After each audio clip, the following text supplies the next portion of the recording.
It was an ordinary evening in the small, sleepy town of Silver Creek. The sun had dipped below the horizon, casting a soft, golden glow over the quiet streets. Most people were at home, winding down from the day, enjoying dinner with their families, or catching up on their favorite TV shows. But for one woman, this night was about to become anything but ordinary. Her name was Grace. She was known around town as a kind-hearted, reserved woman who worked at the local library. Grace was the kind of person who would greet strangers with a smile, help her elderly neighbors carry their groceries, and always seemed to be in the right place at the right time when someone needed help. But while everyone in town knew her by name, few really knew much about her personal life. That night, Grace was heading home after a long day at work. She walked with her usual calm demeanor, her tote bag slung over one shoulder and her mind drifting to thoughts of her husband, Daniel. Daniel was a quiet, unassuming man who mostly kept to himself. The two of them lived in a modest house at the edge of town, away from the hustle and bustle. From the outside, they seemed like an ordinary couple. But what most people didn't know was that Daniel's life was anything but ordinary. As Grace turned onto a dimly lit street, she noticed the faint sound of laughter and chatter coming from a group of people ahead. It wasn't uncommon for teenagers to hang out near the old community center, so she thought nothing of it. But as she got closer, the laughter grew louder, more raucous, and she realized this wasn't just a group of teenagers messing around. The scene she stumbled upon stopped her in her tracks. 4 uniformed police officers were standing in a loose circle around a light pole. At first, she couldn't make sense of what she was seeing, but then her heart dropped. A young woman, barely in her 20s, was tied to the pole with thick rope. Her face was streaked with tears, her cries muffled by the laughter of the officers surrounding her. Grace's mind raced. Why was this happening? The woman didn't look like a criminal, she looked terrified. The officers, on the other hand, seemed to be enjoying themselves, treating the situation like some sort of twisted joke. One of them even pulled out his phone to take pictures, while another leaned in close to the woman, taunting her with cruel remarks. Grace's first instinct was to intervene, to do something, anything, to help the woman. But then she remembered something Daniel had once told her. Sometimes, stepping in too soon makes you part of the target. She hesitated, torn between fear and her strong sense of justice. She knew she couldn't just walk away, but she also knew that confronting the officers directly could put her in danger. Instead, she quietly pulled out her phone and began recording. Her hands trembled as she tried to keep the camera steady, capturing every word, every laugh, every cruel remark. The officers had no idea they were being watched. As Grace continued to record, she noticed something that made her stomach churn. One of the officers, the tallest of the group, was wearing a badge with a name she recognized. Officer Mark Reynolds. He was a regular at the library, always polite and courteous when he came in to pick up books. Grace couldn't reconcile the kind man she thought she knew with the person standing before her, laughing at another human being's suffering. Grace knew she couldn't handle this alone. She needed help, and there was only one person she trusted completely, Daniel. Quickly, she sent him a text with a brief description of what she was seeing and included a snippet of the video. Then she waited, her heart pounding in her chest as she tried to stay out of sight. What Grace didn't know was that Daniel's calm, quiet exterior hid a side of him she had never fully understood. A side that had been forged in a world far removed from the sleepy streets of Silver Creek. Daniel wasn't just her loving husband. He was a man with a past that was about to collide with the present in ways that no one could have predicted. When Daniel saw the message, he didn't hesitate. He didn't ask questions. He simply grabbed his keys, his phone, and something else, a small, locked box that he rarely touched. As he left the house, his expression was unreadable, but his eyes were filled with a quiet determination. Back at the scene, the officers continued their cruel game, oblivious to the fact that the woman tied to the pole wasn't just anyone. She had connections, people who cared about her, people who wouldn't take this injustice lying down. And as Daniel's car sped toward town, Grace felt a flicker of hope. She didn't know exactly what her husband was planning, but she knew one thing for certain. Daniel wouldn't let this stand. The night was far from over, and the events that would unfold in the next few hours would change the lives of everyone involved. The officers had made a grave mistake, one they would soon regret. Daniel drove through the dark streets of Silver Creek with a calm intensity that masked the storm brewing inside him. The town was quiet, as it always was at this hour, but Daniel's mind was anything but still. His hands gripped the steering wheel tightly, the glow of the streetlights flashing across his face as he sped toward Grace. He didn't need to ask for details. Her short, frantic message and the video clip she had sent told him enough. For years, Daniel had lived a quiet life, leaving behind a past that he rarely spoke of, even to Grace. He had always thought of himself as a man who could handle anything, but he had worked hard to leave that part of himself behind. When he met Grace, her warmth and simplicity gave him a sense of peace he hadn't felt in years. But now, as he drove toward a scene that reeked of injustice and cruelty, Daniel felt that old fire stirring within him. Grace, meanwhile, stayed hidden in the shadows, her phone clutched tightly in her hand. She kept recording, though her heart raced with every passing second.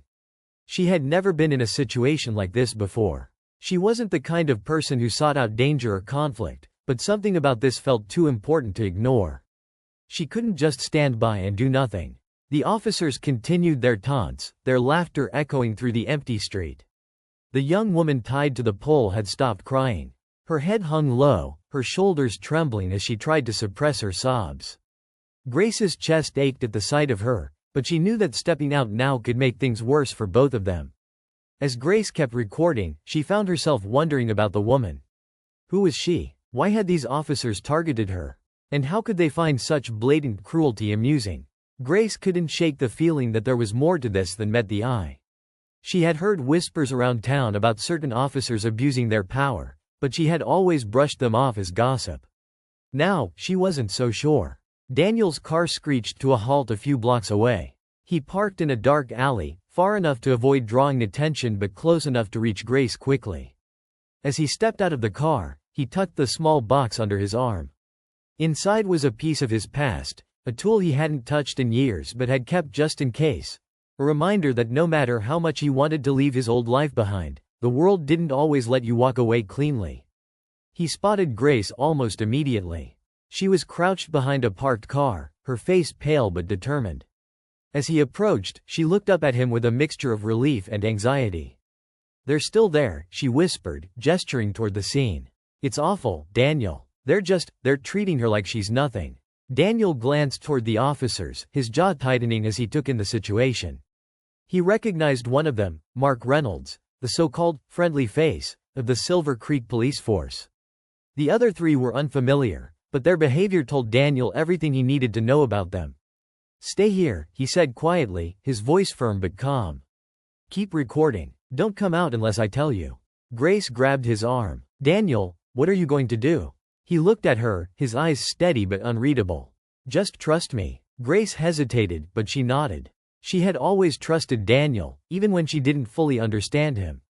There was something about the way he carried himself, a quiet confidence that made her believe he could handle anything. Daniel moved closer to the scene, keeping to the shadows. He watched the officers for a moment, assessing their movements, their demeanor, their blind spots. He wasn't just looking for an opening, he was studying them, reading them like a book.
sense of what was happening. She had never seen Daniel like this before, calm but commanding, as if he knew exactly what to say and do to take control of the situation. Mark stepped closer, his hand resting on the baton at his side. "Listen, pal," he said, his tone low and threatening. "You need to walk away. Right now. Unless you want to make things difficult for yourself." Daniel didn't move. His gaze shifted briefly to the young woman tied to the pole, then back to Mark. "What's her crime?" he asked. The officers exchanged glances, their bravado faltering for a moment. It was clear they hadn't expected to be questioned, especially by someone who didn't seem intimidated by them. "She was trespassing," Mark said finally. "Caught her sneaking around private property." Daniel raised an eyebrow. "Trespassing? So you decided to tie her to a pole and make a spectacle out of it? That's how you handle trespassers in this town." Mark's jaw tightened, but before he could respond, Daniel took a step closer. His voice was quieter now, but there was an edge to it that made the officers pause. "You know this isn't right," he said. "And if you don't untie her right now, it's going to come back on you. Harder than you think." Grace held her breath as she watched the exchange, her phone still recording. She didn't know how Daniel planned to handle this, but she could feel the tide beginning to shift. The officers were no longer laughing. What none of them knew was that Daniel's message had already been received. Far away, someone was making a call, setting a plan in motion that would bring the truth to light. But for now, the night was still heavy with tension, and the officers were about to learn that they had tangled with the wrong man. The silence that followed Daniel's words was heavy, almost suffocating. The officers stood frozen for a moment, exchanging uneasy glances. They hadn't expected anyone to step in, certainly not someone who seemed so calm yet so certain of what he was doing. Mark Reynolds, the unofficial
leader of the group, shifted his stance, his hand still resting on his baton. His confidence wavered, but he wasn't ready to back down.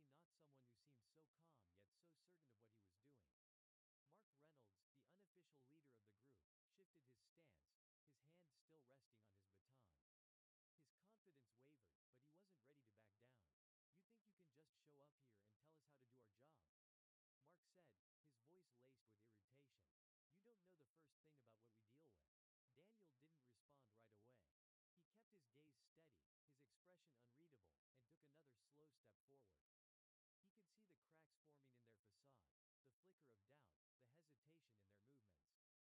He could see the cracks forming in their facade, the flicker of doubt, the hesitation in their movements. He knew they weren't as sure of themselves as they pretended to be. "What I know," Daniel said finally, his voice low but firm, "is that whatever this woman did, it doesn't justify what you're doing to her. And if you don't untie her, things are going to escalate in ways you're not prepared for." One of the younger officers, a wiry man with a nervous energy about him, shifted uncomfortably. He looked at Mark, then back at Daniel, as if trying to gauge which side he should be on. "Maybe we should just let her go," he muttered, his voice barely audible. Mark shot him a sharp look. "Stay out of it, Jenkins," he snapped. "We're handling this." But the tension was spreading. The other officers, emboldened by Mark's leadership just moments ago, were now starting to falter. Grace watched from her hiding spot, her phone still capturing every second of the unfolding drama. She could feel the balance of power shifting, but she also knew how quickly things could spiral out of control. The young woman tied to the pole looked up, her tear-streaked face filled with a mix of fear and hope. She didn't say anything, but her eyes locked on Daniel, silently pleading for help. Daniel's phone buzzed in his pocket, but he ignored it for now. He didn't need to check to know that the wheels were already in motion. The message he had sent earlier wasn't to just anyone, it was to someone who owed him a favor. Someone who could bring the weight of real authority down on the situation if necessary. Mark took a step closer to Daniel, his expression darkening. "You've got 5 seconds to walk away, or you're going to regret this," he said, his voice hard. Daniel didn't flinch. Instead, he crossed his arms and tilted his head slightly, as if studying Mark. "Do you even realize what you're doing?" Daniel said, his tone calm but cutting. "Do you understand the kind of trouble you're walking into? Because I promise you, this doesn't end the way you think it will." Mark opened his mouth to respond, but before he could speak, the faint sound of an approaching car caught everyone's attention. The headlights cut through the darkness, illuminating the scene for a brief moment before the car came to a stop. Grace's heart leapt as she recognized the vehicle. It wasn't a police car, it was unmarked, sleek, and carried an air of quiet authority. The driver's door opened, and a man stepped out, his movements deliberate and precise. Daniel allowed himself a small, almost imperceptible smile. He knew who it was, and he knew what it meant. The man who stepped out of the car was tall, with a sharp, clean-cut appearance that suggested he was used to being in charge. He carried himself with the kind of confidence that came from years of experience, and his eyes scanned the scene with a practiced, calculating gaze. Mark stiffened as the man approached, his hand dropping away from his baton. "Who the hell are you?" he demanded, though his tone lacked the bluster it had carried before. The man ignored the question. Instead, he pulled out a badge and held it up for all to see. "Special Agent Keller," he said simply. His voice was calm but carried an unmistakable weight. Mark's face paled slightly, but he quickly masked his unease. "This is a local matter," he said, trying to regain his composure. "We've got it under control." Keller raised an eyebrow. "Really? Because from where I'm standing, it looks like a violation of civil rights at best, and outright abuse of power at worst." He turned his attention to the young woman tied to the pole.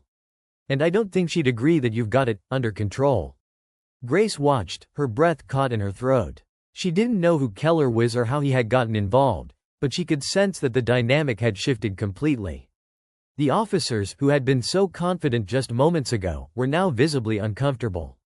Daniel stepped back slightly, allowing Keller to take the lead. He knew when to push and when to let someone else carry the weight. This was one of those moments. Keller's gaze swept over the group of officers, his expression unreadable. "Untie her," he said, his tone leaving no room for argument. Mark hesitated, his jaw tightening. He looked at his fellow officers, but none of them moved to back him up. Finally, with a sharp, frustrated exhale, he stepped forward and began untying the young woman.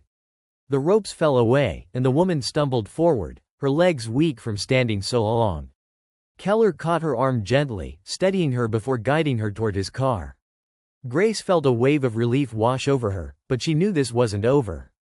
The officers might have backed down for now, but the tension in the air was still thick, and she could see the resentment simmering in Mark's eyes. As Keller helped the woman into his car, he turned back to the officers. "This isn't the end of this," he said. "There will be an investigation, and I suggest you start thinking about your next steps very carefully." Mark's lips pressed into a thin line, but he said nothing. The other officers avoided Keller's gaze, their earlier bravado completely gone. Keller glanced at Daniel, giving him a small nod of acknowledgement before getting into his car and driving away. Grace emerged from her hiding spot, her phone still in hand. She hurried to Daniel's side, her voice shaky but filled with concern. "Are you okay? What just happened?" Daniel wrapped an arm around her shoulders, his expression softening slightly. "It's not over yet," he said quietly. "But they'll think twice before trying something like this again." Grace looked up at him, her mind racing with questions. She wanted to ask who Keller was, how Daniel had managed to get him involved so quickly, and what it all meant. But for now, she was just grateful that the woman was safe and that the situation hadn't escalated further. As they walked back to Daniel's car, Grace couldn't shake the feeling that there was more to her husband than she had ever realized. And as much as she trusted him, she knew that whatever had just happened was only the beginning of a much larger story. The night was far from over, and the events that had unfolded were just the first ripple in a chain reaction that would expose secrets, challenge loyalties, and force everyone involved to confront truths they had long tried to bury. The drive back home was quiet, but the tension between Daniel and Grace was palpable. Grace kept glancing at him, her mind racing with questions she wasn't sure she wanted answers to. Daniel, for his part, kept his eyes on the road, his jaw tight and his knuckles white against the steering wheel. He didn't say a word, and the silence was almost suffocating. Finally, Grace couldn't hold it in any longer. "Daniel," she said, her voice quiet but firm. "Who was that man?" "Keller. And how did you get him involved so quickly?" Daniel didn't answer right away. He took a deep breath, his gaze still fixed on the road. "He's an old friend," he said finally, his tone careful. "Someone I used to work with, a long time ago." Grace frowned. "Work with? Doing what?" Daniel hesitated, and for the first time, Grace saw a flicker of uncertainty in his eyes. "It's not something I like to talk about," he said. "But let's just say I wasn't always the quiet guy you know now." That wasn't enough for Grace. She leaned forward slightly, her hands gripping the edge of her seat. "Daniel, you just called in a federal agent like it was nothing. You stared down 4 armed officers without even blinking. I need to know what's going on. Who are you?" Daniel sighed, his shoulders slumping slightly. He pulled the car over to the side of the road and turned off the engine. For a moment, he just sat there, staring out at the dark, empty street. Then he turned to face her, his expression heavy with something she couldn't quite place, regret, maybe, or the weight of memories he had tried to bury. "I used to do things I'm not proud of," he said finally. "Things I don't talk about because they don't fit with the life I've built with you. I worked in intelligence, operations that never made the news. I saw things, did things, that I'll carry with me for the rest of my life. When I met you, I wanted to leave all that behind. I wanted to be someone better." Grace stared at him, her mind reeling. She had always known there was more to Daniel than he let on, but this was beyond anything she had imagined. "And Keller?" she asked, her voice barely above a whisper. "Keller was part of that world," Daniel said. "We worked together on a few operations. When I left, he stayed. We don't talk much, but he owes me a favor or two. Tonight, I called one in." Grace didn't know what to say. Part of her wanted to press for more details, to demand answers to the hundreds of questions swirling in her mind. But another part of her could see how much it was costing Daniel to admit even this much. Before she could respond, Daniel's phone buzzed. He pulled it out and glanced at the screen, his expression hardening instantly. "We need to get home," he said, his voice tense. Grace didn't argue. She could feel the shift in his demeanor, the way his focus sharpened as if he were preparing for something. She didn't know what was coming, but she knew it wasn't over yet. When they got back to the house, Daniel parked the car in the driveway but didn't get out right away. Instead, he turned to Grace, his eyes serious. "Stay inside," he said. "Lock the doors. If anything happens, call Keller. His number's saved in my phone." Grace's stomach twisted. "Daniel, what's going on? What are you expecting to happen?" Daniel hesitated, then reached over and took her hand. "I don't know yet," he admitted. "But I need you to trust me. Can you do that?" Grace nodded, though fear gnawed at her insides. She watched as Daniel stepped out of the car and scanned the street before heading toward the house. His movements were careful, deliberate, as if he were expecting trouble. Inside, Daniel went straight to the small safe he kept hidden in the closet. Grace had always assumed it held their important documents and maybe a little cash, but when he opened it, she saw something that made her stomach drop, a handgun, sleek and deadly, along with a few other items she didn't recognize. "What are you doing with that?" she asked, her voice trembling.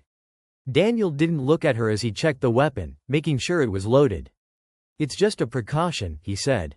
"I don't plan on using it unless I have to." Grace wanted to argue, to tell him this wasn't the man she knew, but the look in his eyes stopped her. There was no fear there, no hesitation, just a quiet resolve that both reassured and terrified her. As the hours ticked by, the house remained quiet, but Daniel stayed on edge. He moved through the rooms like a shadow, checking windows and doors, his ears attuned to every sound. Grace stayed in the living room, her phone in her lap and her heart in her throat. It wasn't until just after midnight that the first sign of trouble appeared. A car pulling up outside, its engine idling for a moment before cutting off. Daniel tensed, his hand instinctively reaching for the gun at his side. "Stay here," he whispered to Grace before slipping toward the front door. From her spot on the couch, Grace could hear the low murmur of voices outside. She couldn't make out the words, but the tone was tense, almost confrontational. Then came the sound of footsteps approaching the door, followed by a sharp knock. Daniel opened the door just enough to see who was on the other side. Standing there was Mark Reynolds, his expression a mix of anger and something else, fear, maybe, or desperation. Behind him were the other three officers, their faces shadowed but tense.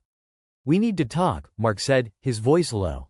Daniel didn't move. "You've got some nerve showing up here," he said. Mark glanced over his shoulder, then back at Daniel. "You don't understand," he said, his voice barely above a whisper.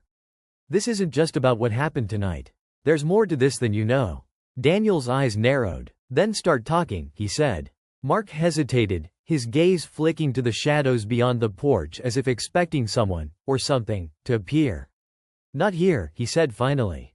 "It's not safe." For the first time, Daniel saw something in Mark's eyes that gave him pause. It wasn't just guilt or anger, it was genuine fear.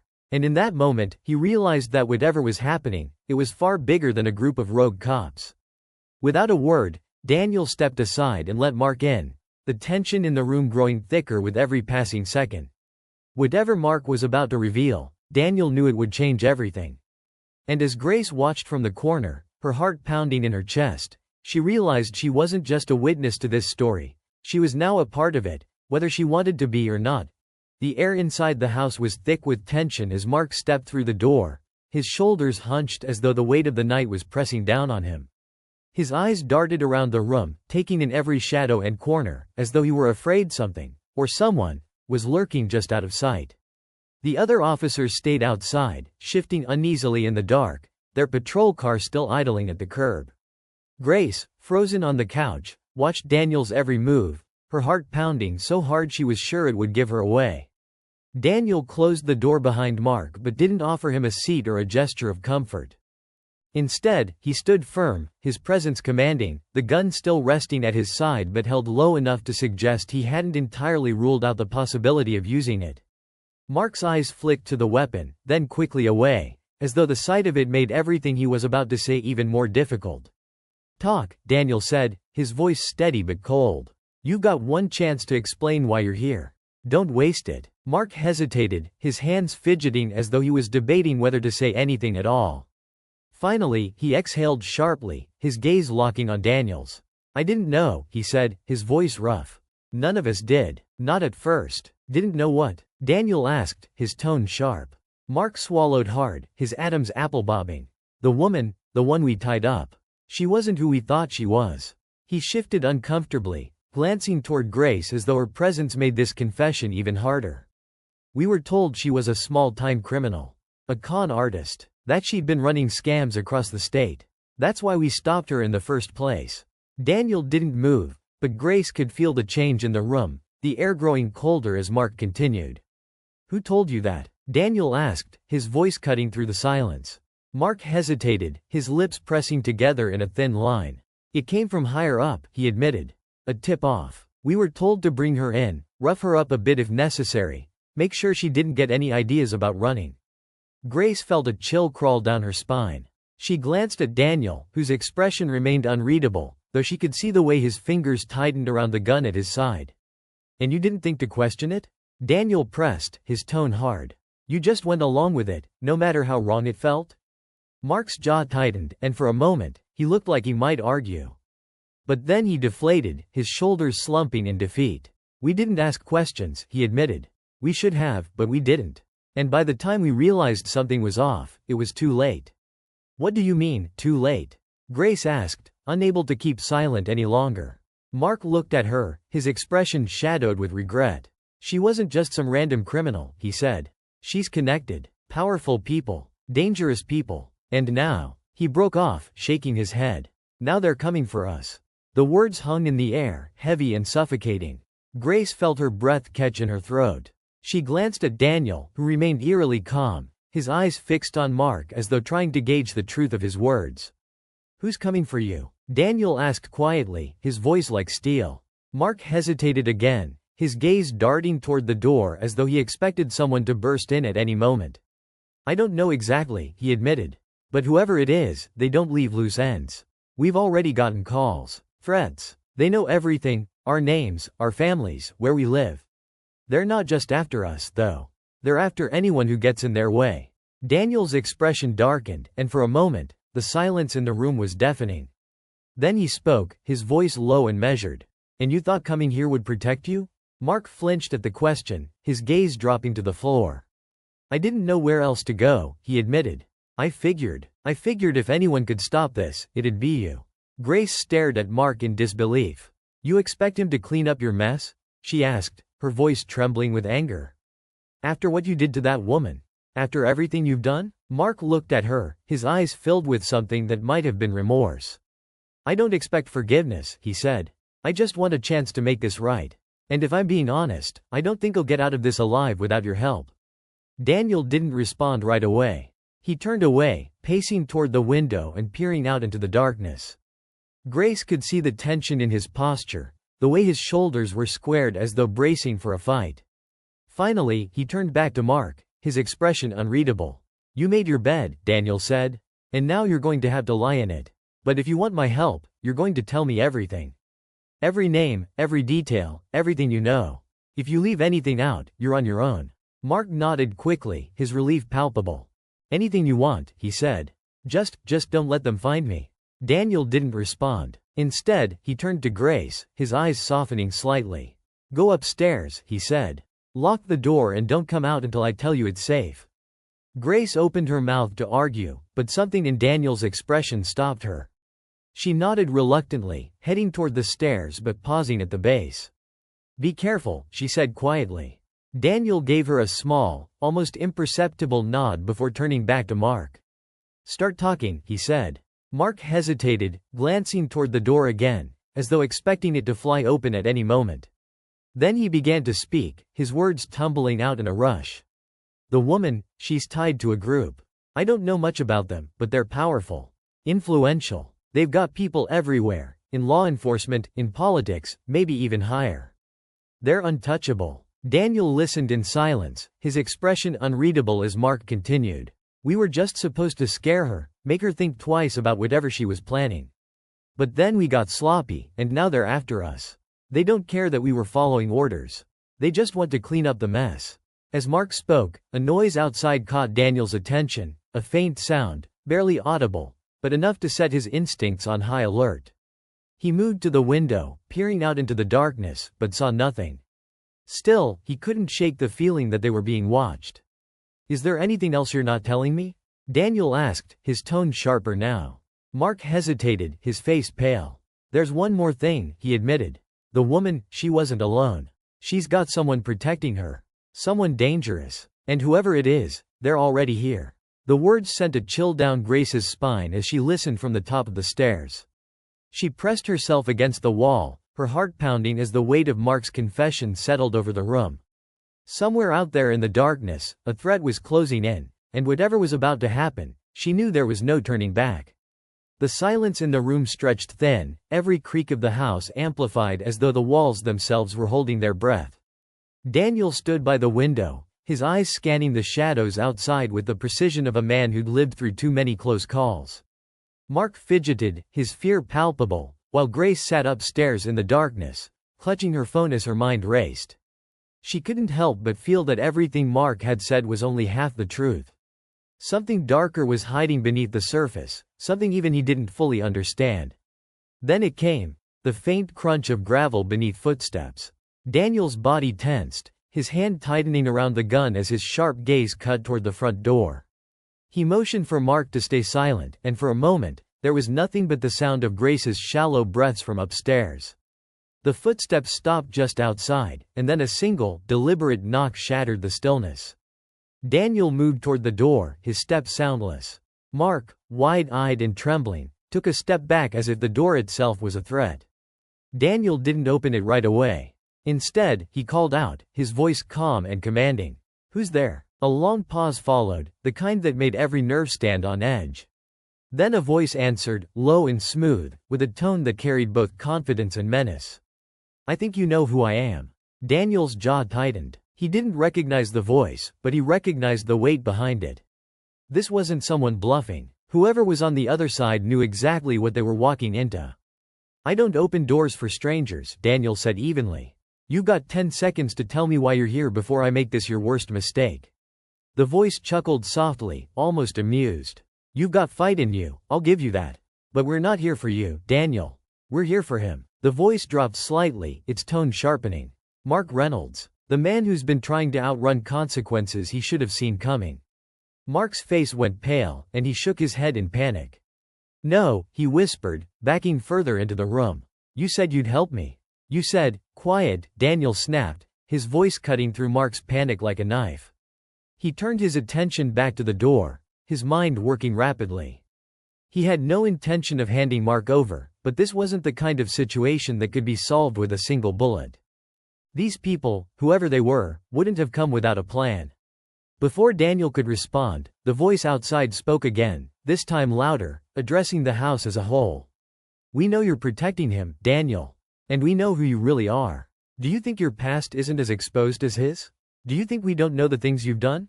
Grace felt her stomach drop at the words. She leaned forward slightly, straining to hear more. Whoever these people were, they knew more about Daniel than even she did.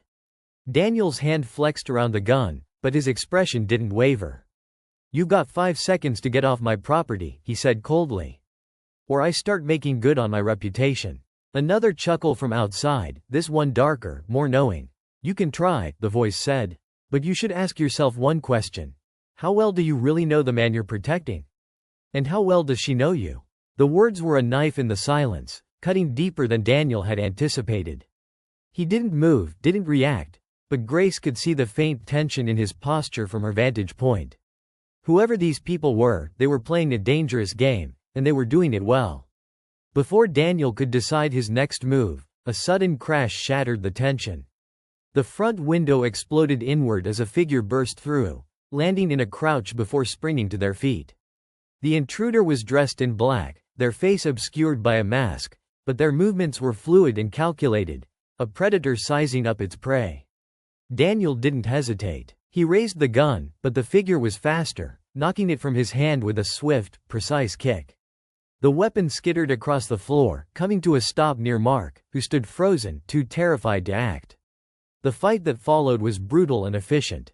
Daniel moved with the skill of someone who had spent years honing his instincts, but the intruder matched him blow for blow, their strikes landing with unnerving accuracy.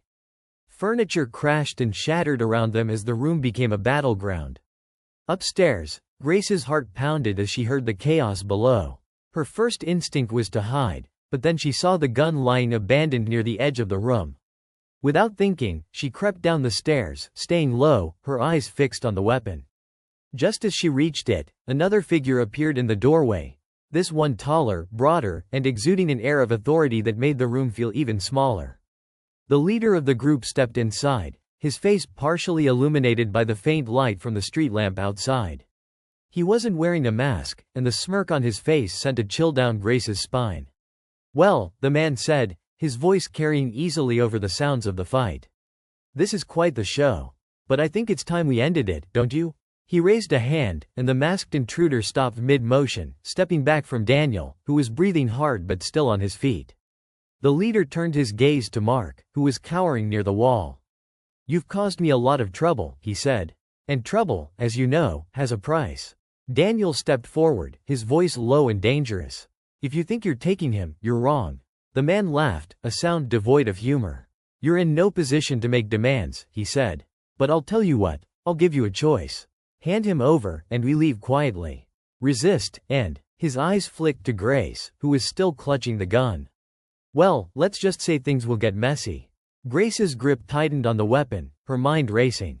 She didn't know what to do, but she knew she couldn't let these people take control.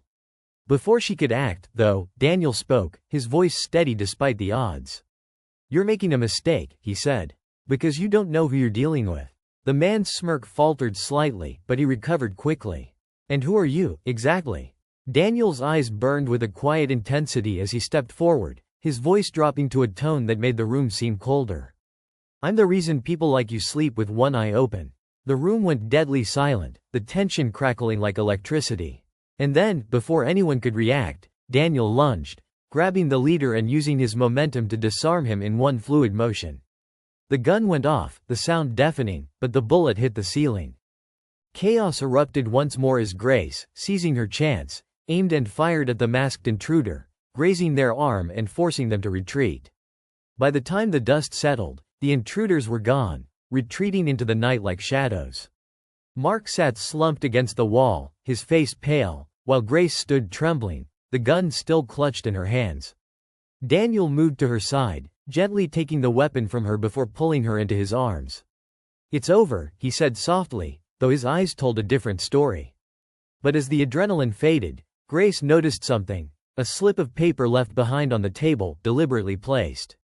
She picked it up, her hands shaking as she unfolded it. Written in neat, precise handwriting were the words, "**. This was just the beginning."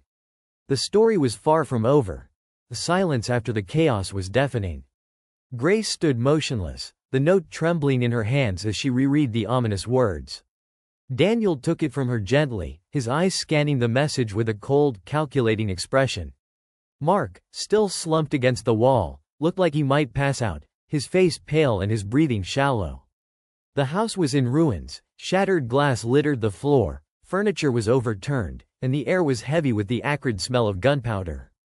Yet, in that moment, none of it mattered as much as the threat lingering in those few chilling words. Daniel folded the note carefully and slipped it into his pocket. Grace could see the wheels turning in his mind, the way he processed everything with the precision of a man who'd been through this kind of chaos before. But there was something different now, something personal. He wasn't just calculating his next move. He was protecting her, anchoring himself to the thought of keeping her safe. Mark finally broke the silence, his voice weak and shaking. "They'll come back. You know they will." He looked between Daniel and Grace, his eyes wide with desperation. "They don't let things go. Not like this. Not ever." Daniel turned to him, his expression hard. "That's not your concern anymore." Mark blinked, confused. "What do you mean? You can't just, I'm not protecting you," Daniel said bluntly, cutting him off. "You made your choices. You knew what you were getting into, and now you're going to face the consequences. But you're not dragging us down with you."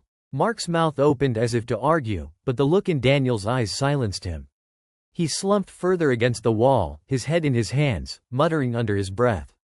Grace watched him, torn between pity and anger. She didn't trust Mark, but it was clear he was just a pawn in something much larger. The real danger wasn't him, it was the people who had sent those men. Grace turned to Daniel, her voice soft but firm. "What now? What do we do?" Daniel's gaze softened as he looked at her, though the edge in his expression remained. "We get ahead of them," he said. "Whoever they are, they think they can control this situation. They're counting on fear to keep us in line. But they've underestimated one thing." "What's that?" Grace asked. Daniel gave a small, grim smile. "They think I'm done fighting." Over the next few hours, Daniel moved with a quiet determination, making calls and gathering what little information he could from the resources he still trusted. Grace watched him work, her nerves on edge but her trust in him unwavering. He had always been a man of few words, but in the way he carried himself, there was a reassurance that he knew what he was doing, even if the odds were against them. Mark, on the other hand, stayed quiet, his fear palpable. He had no fight left in him, no confidence that he could escape the shadow of the organization he'd crossed. Grace found herself wondering if he even wanted to. At some point, he fell asleep on the couch, his breathing shallow and uneasy, as though even in sleep, he couldn't escape his guilt. By the time the first rays of sunlight crept through the shattered window, Daniel had a plan, or at least the beginnings of one. He turned to Grace, his expression resolute. "I need to get you out of here," he said. "Somewhere safe. Somewhere they won't find you." Grace frowned, her heart sinking. "What about you?" "I'll handle it," Daniel said simply, though she could see the conflict in his eyes. "This isn't your fight, Grace.